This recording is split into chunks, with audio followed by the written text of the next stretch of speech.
Sivuaineen niin oli ehdottomasti se, että saisin varmuutta siihen luku- ja kirjoitustaidon opettamiseen siellä koulussa.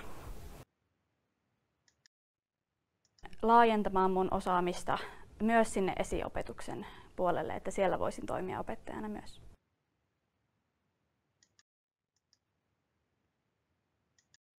Se, mitä alkukasvatuksessa mä oon nyt oppinut, niin olen oppinut käyttämään tieto- ja viestintäteknologiaa siellä ihan alkukasvatuksessa. Eli miten voi siellä opetuksessa käyttää erilaisia sovelluksia.